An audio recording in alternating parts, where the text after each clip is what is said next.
Hi guys, it's Mark here at Teslary, and Tesla closed in the red today, $244.12. Was that price $2.87 lower than yesterday, or negative 1.16%?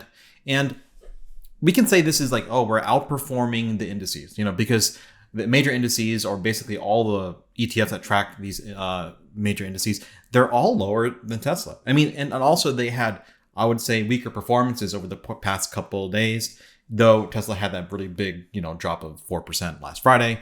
But there are some days where Tesla does outperform. Even like when you're looking at the estimated move for the week, we're still kind of floating in the middle because we just basically canceled out the gains from yesterday. Now, this kind of horizontal movement, this consolidation, it looks like, we're just kind of like staying flat. But the reality is we're drawing something really concerning when it comes to a very short-term pattern.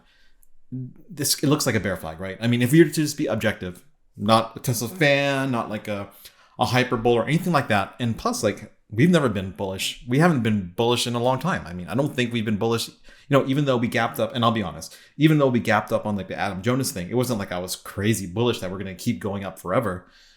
Because there's fundamentally the company, there's nothing changing about the company fundamentally. It's making you think that, oh, we're going to get more profits or we're going to have so much more volume that our total, the income is going to be so much higher. I mean, the reality is we're going to have less deliveries possibly for this month. I mean, for this quarter than last quarter, and we're also going to have less production numbers. So even from that perspective, for people who don't really follow the stock, they can get that reaction next week when they post the delivery and production numbers for quarter 3 next week. You got to wonder, like, is there enough communication coming out from either analysts or from the company itself? Like, hey, here's our guidance for like the deliveries. They haven't said anything about it other than Elon during quarter 2's earning report saying, we could see maybe a little bit of like a contraction on production numbers, just because we're going to have a lot of planned downtime for our factories. These are not surprise downtimes, all planned. I don't know. I don't think as an investor we knew that or had any idea that Model Y production in Giga Texas was going to be down for 3.5 weeks.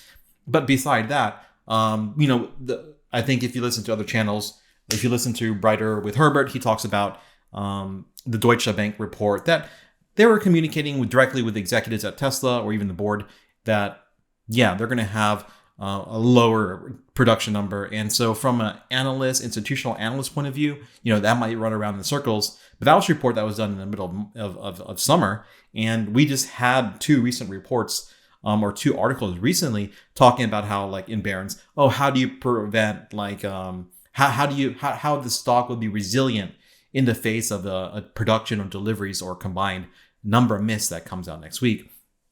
So just know that there's a lot that hasn't been baked in the stock yet from a lot of institutional perspectives, which could be a real downer for the stock, be it this or next week, depending on how they want to start pricing that in.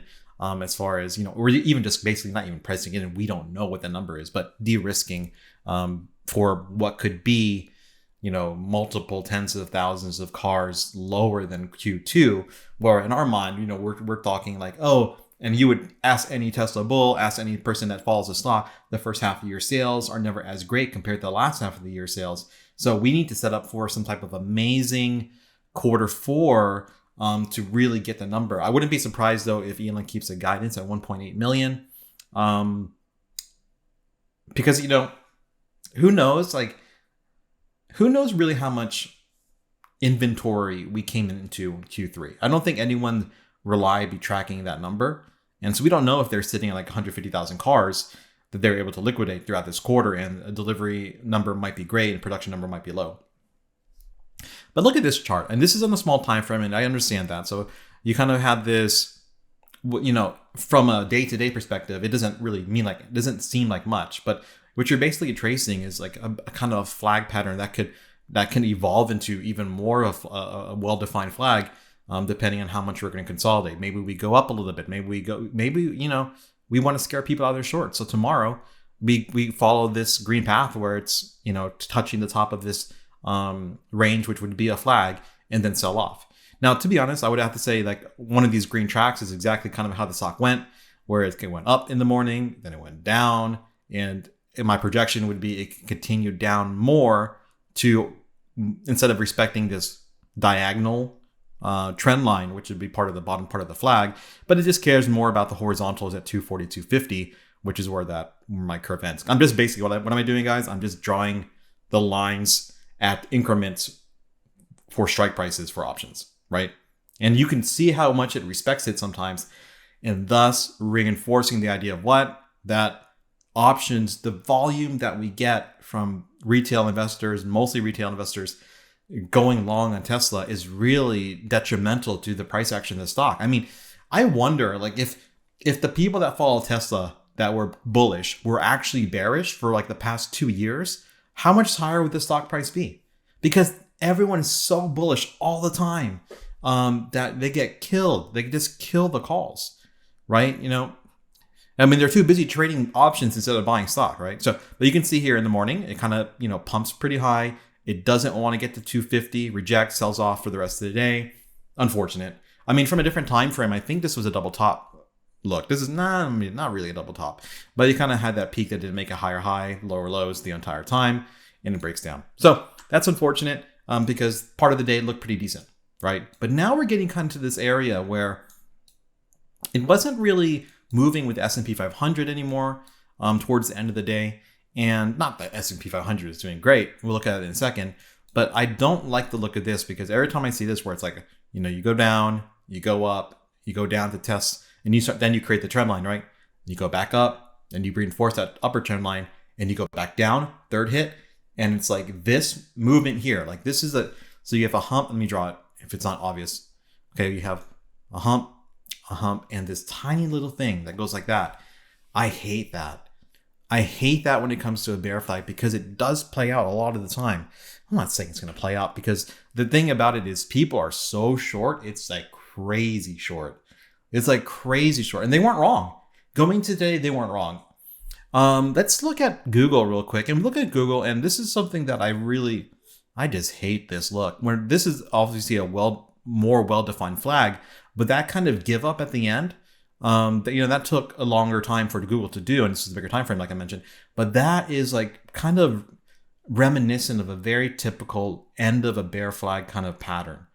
Now, what you want to do just to completely invalidate that tomorrow is you want a sharp pickup in price. But think about this, like, if I'm going to switch over to the S&P 500. Okay, I'm going to switch over to the SPY.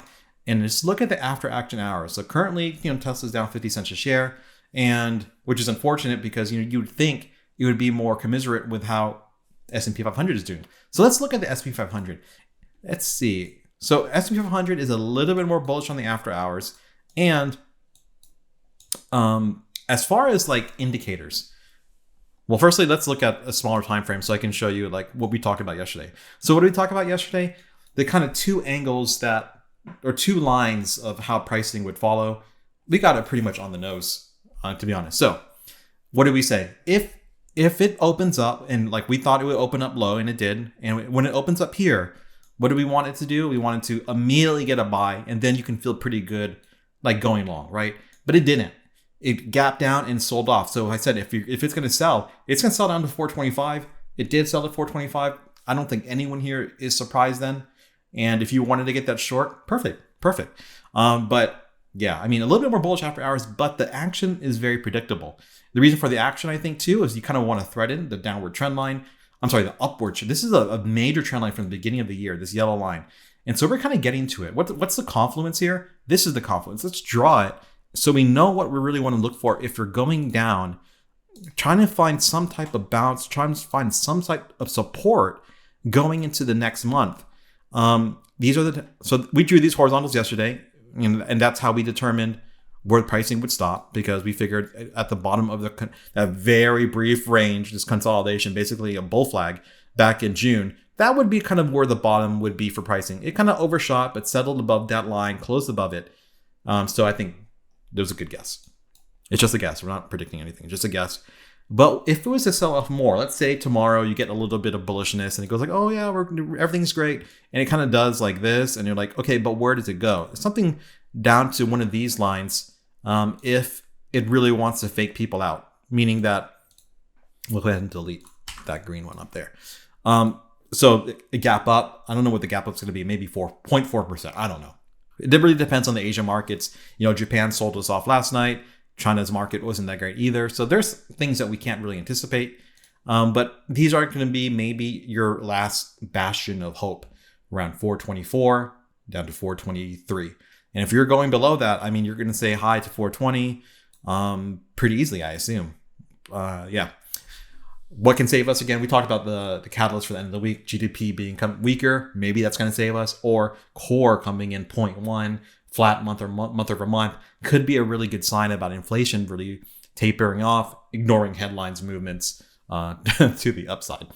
But if we're going down, like if we gap down, because people are really trying to buy the dip, they're really trying to, because they're looking for that telltale, like end of September small rally. We showed it to you last year. Last year it was 6%. Maybe we get like a 2% rally, but people are really trying to time that. I just don't know if it's really worth it to try to pre-position yourself for what could only be a couple percent. But yeah, who knows? It could be like 20%. Who knows? If it goes down, and if it gaps down because some type of overnight action, it wouldn't be too surprising to actually open at the top of the gap and then kind of like daddle on it until you kind of do a late break to the day, if it's really, really bearish tomorrow. Okay. But I don't have a scenario for things going up. If it goes up, I assume it would be a gap up, straight line up. That's all I can assume if things go really bullish. But I think they want to shake you out, right? What is Monday? Monday was shaking people out of their over weekend puts. That worked very successfully for the market. And if people are very short again, opening up the gap up might be sufficient to get them to close out their shorts if they're short dated.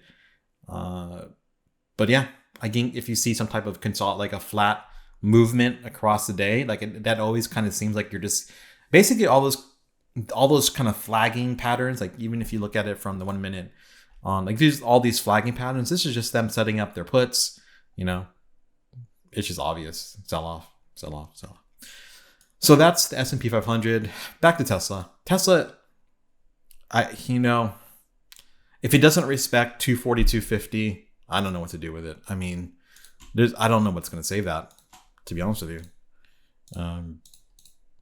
Yeah.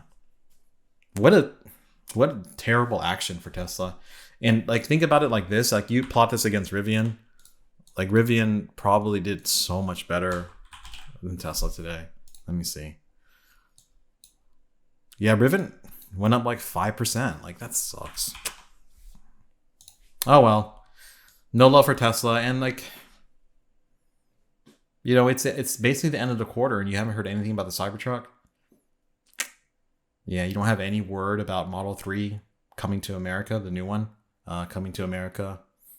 All that's going to do, like we talked about it before, is, make the price cuts on the Model 3 even more severe. What does our stock price do when you get news that, okay, they're going to bring over the Model 3? So what's going to happen? It's going to be like a double whammy. You discount the current Model 3, I don't know, a couple $1,000, I don't know, $1,000 more, and then you shut down the factory in Fremont, and though your volume goes down again for another factory again, it's almost like you almost wanted them to like just rip the Band-Aid off for a quarter, just get it all done. And but perhaps the Model 3 that will be made in America will have more substantial like underpinnings that are changed, castings involved with the production process or something like that. But investing money into the Fremont factory is like, it doesn't even make sense. I don't even know why. I'd rather just have us build a new factory outside of California, instead of all these threats about unionization. So tomorrow, if we can't hold 240, 250, that sucks. If it gaps down and continues down, I think you would threaten lower to like the 230s and 220s within by the end of the week. If things are pretty bad with inflation, I think you hit the trend line down here in the 220, 250 kind of area, which would be a devastating move for all of us. Just devastating, because it always does that thing when you're just going nowhere. But the trend line is the trend line, and the S&P 500 is. So okay, let's look. So our trend line is down here. I'm sorry it's so messy with all our lines, but this is our trend line to kind of clear it up. It respects it from January to the low through spring, and then we're getting close to it now. And the S&P 500 is at its trend line. Like if I was to go on a bigger time frame, zoom out, and you can see that it's basically, I'm sorry, we're low lines again, but this is the price here, 425, 426. And if it was to hit the trend line tomorrow, it would be somewhere in the range of 424. So the S&P 500 is at it right now. Let's just humor ourselves and see if the QQQ, let's clear all the drawings. We don't need these things. The QQQ, how is that trend line looking? So we already broken below the Q's trend line. And so why hasn't Tesla followed? I mean, I think it's doing everything it can to really hold itself up for earnings. I'm sorry, the delivery and production numbers and Cybertruck's reveal. Otherwise, everything else is already beating it to the downside. And what happens with Tesla going to the downside? I mean, yeah, it's going to underperform even more, even though you don't want to know how long Tesla can underperform for. It can be underperform for a long time. So this might be controversial. You get yourself a rally. Let's say we get a rally this week, and let's say you get to 260 or 265. I mean, you got to think about, hey, maybe this is where I get some shorts in and try to just try to understand that everything else is showing really terrible signs of the market's health. And if you just want a very concise summation of that by just looking at a different chart, let's just look at the this is the 30-year. This is long bond. We're getting to the territory of what? Let's go back. And by the way, this is a daily chart. This is essentially 2011 all the way back to 2008. And we're only about what? I want to just guessing based off what is this, 2% away? 2.3% away from that. So let's say we can go another 2.3%. How much did we move today? Today we moved 0.26%. No, this is reset. Let's just try to just guesstimate measures. I don't want to go to small time frame. Let's say we moved 2% in the last 2 days. You can, if it wants to top out temporarily and hit some resistance, there's nothing stopping it for another 2.3%. And what does 2.3% look on the S&P 500? Maybe negative 1% again, right? I mean, look, I don't want to look at this. This is, damn, man. Here's the 10-year. There's nothing holding the 10-year back, right? It's nothing holding it back. So if it paused here at 4.272% because it reached this peak in 2008, well, what's the next peak? Maybe 4.7, but really 5.2? Do you want to see the 10-year at 5.2? The 10-year at 5.2, you're going to see what are you going to see? Like a 399 on the S&P 500 on the SPY. No one wants that. What does that translate to Tesla? If the S&P is at 399 or something like that, you better believe Tesla's going to be at 200. So if you get a rally tomorrow, if you get a rally at the end of the week, I'm not asking you to buy look at your size of your position. I don't know how many shares you have. Obviously I don't know, but kind of look at the size of your position and say, if I'm, $100,000 into Tesla, I can ask your financial advisor. Obviously I can't give you financial advice. Try to determine some small dollar amount in a 2 to 3 week duration, just to help yourself out a little bit, right? Because I think we bottomed sometime in October, and because we talked about this story. If you want to hear the story of why I think we're going to bottom and go up, all my other videos talk about it over and over again. But just think about it. I mean, when you see the rally, if there's a rally, I'm not asking you to call a top, but the tops are going to be at those $10, $5 increments, and just kind of maybe think about scaling into something to the downside.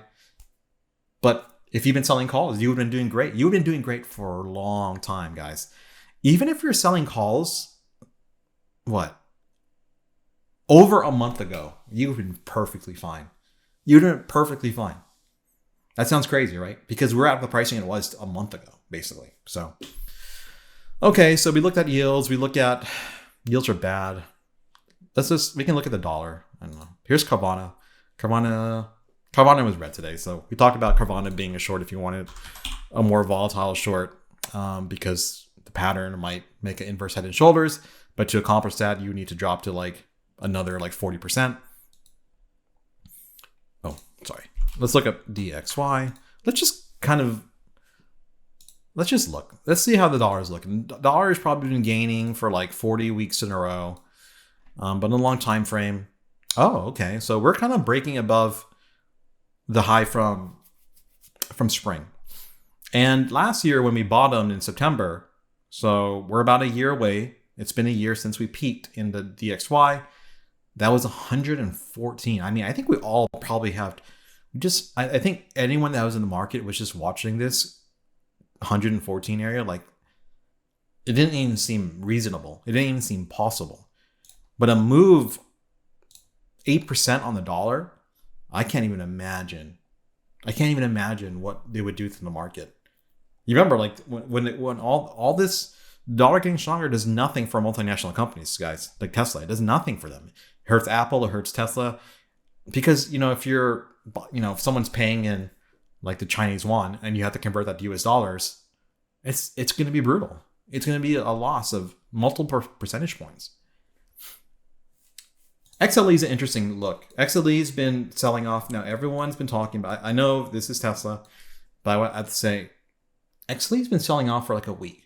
In a time where energy prices are very, very high, and oil doesn't necessarily look all that bad, but energy doesn't, it's falling with the S&P 500. Something that's really interesting, because usually when the stocks will go down, XLE is going to be one of the saving graces for people's long positions.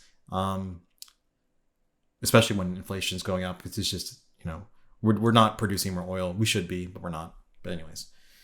All right, guys, we'll keep it short. There's no news for Tesla that's relevant to price action. There's no news that's going to be relevant for price action unless it affects profitability somehow, some way. And everything in the short-term horizon looks pretty bearish when it comes to the profitability of the company, with the threat of more price cuts to get rid of Model 3 inventory, the threat of, how does the Model S and X price cuts, what does that do to the bottom line? Though, you can hope what you see is in the delivery report that we got rid of all that excess 10,000 units for the X and S due to these very extreme price cuts. And we've heard about price cuts in Korea. So there's a real affordability problem that's directly tied to rates and the cost of living that's going on right now that affects our company a lot, guys. All right. I think that's it. Have a good night. Bye.